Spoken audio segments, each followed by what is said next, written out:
Happy children's day. সব ছোটো ছোটো খুদে খুদে বাচ্চাদের আজকে বাচ্চাদের জন্য একটা রেসিপি নিয়ে চলে এসেছি। অবশ্যই মারা বানিয়ে দেবে, বাচ্চারা খাবে।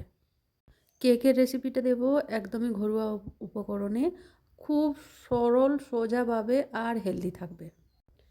চিনির বদলে নিয়ে নেব গুড়। 1 কাপ পরিমাণ গুড় নিয়ে নিয়েছি আমি। আর চিনিটা একদমই অল্প, 1 থেকে 1.5 চামচের মতো দেব। আর দেব ভালো করে পিষে নেব। পিষার পরে একটু গ্রাইন্ডটা না থেমে থেমে পিষবে, নয়তো গুড় থেকে একটা অয়েল বার হয়ে যাবে।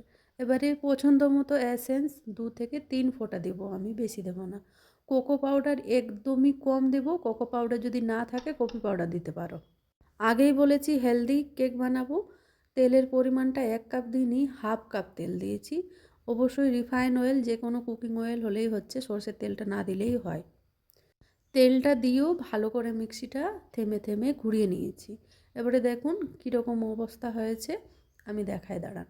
এই যে এই পর্যায়ের পরে এবারে আমি ব্যানানা কেক বানাচ্ছি, ওই জন্য আমি কলা 2টো নিয়ে নিয়েছি। কলাগুলো কেটে কেটে দিয়ে দিচ্ছি।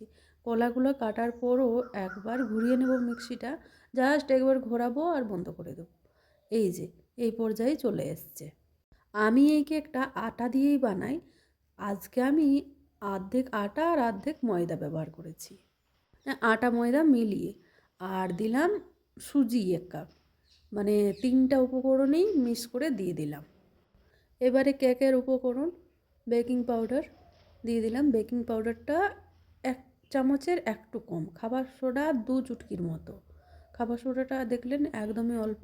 আবার মিষ্টিটাকে ব্যালেন্স করার জন্য অল্পখানি নুন। এই মিক্সির মধ্যেই সব কিছু হয়ে যাবে জানেন, আর কোনো বাসন লাগবে না। এই কেকটা আমি মাঝে মধ্যেই বানাই, আমার বাচ্চাদের এতটাই প্রিয়।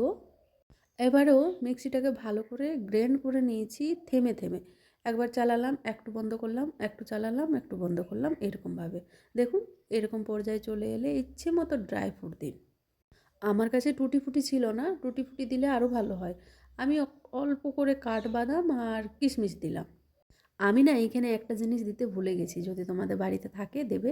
আমার কাছে জায়ফল ছিল, তবুও ভুলে গেছি দিতে। জায়ফল অল্প করে গ্রেট করে দিয়ে দিবে। কেকটা যখন কুকিং হবে না, পুরো ঘর একদম ম করবে জায়ফলটা দিলে। আমার কাছে কেকের টিন এখনও কেনা হয় না। কেক বানালো ওই ঘরোয়া টিফিনগুলো দিয়েই, একটু তেল দিয়ে ময়দা দিয়ে দিলাম, আর বাটার পেপার দিয়েও অল্প তেল দিয়ে দিলাম। আচ্ছা, তেল ছাড়াও ঘি, বাটার এই সব দিয়েও তোমরা বানাতে পারো, এটা আরও হেলদি হবে। এবারে কেকের উপকরণটা দিয়ে এই যে থপ থপ থপ থপ করা, এটা খুব জরুরি। এই যে দেখুন ছোট ছোট ফোঁটা এসছে, তাহলে কেকটা আপনার জালিদার হবে। আমি তো ওটিজিতে বানাচ্ছি, আপনারা চাইলে কড়াইয়ের নিচে নুন বালি দিয়ে হিট করে নেবেন আর বানিয়ে নেবেন। নিচের হিটটা খুব জরুরি। আর 30 মিনিটেই কেকটা রেডি হয়ে যায়। আপনারা বলবেন ড্রাই ফ্রুটগুলো কোথায় গেল, আমি ইচ্ছে করে দিয়েছি নিচে, যাতে সব কেকের সাথে মিলিয়ে যায়। যদি আপনাদের উপরে রাখার ইচ্ছে হয়, ড্রাই ফ্রুটের সাথে অল্প ময়দা মিলিয়ে দিয়ে দেবেন। এই যে দেখুন কেকগুলো কত সফট আর কত নরম হয়েছে। ঝটপট চিলড্রেন্স ডের জন্য কেক ঘরে বানিয়ে নাও। বাজার থেকে তো কিনে খাই আমরা, ঘরেও তো বানিয়ে নেওয়া যায়, তাই না? আর চট জলদি হয়ে যায়। আর কেকটা কত নরম হলো। দেখা হচ্ছে খুব তাড়াতাড়ি অন্য কোনো রেসিপিতে। ভালো থাকবেন, সুস্থ থাকবেন, টাটা।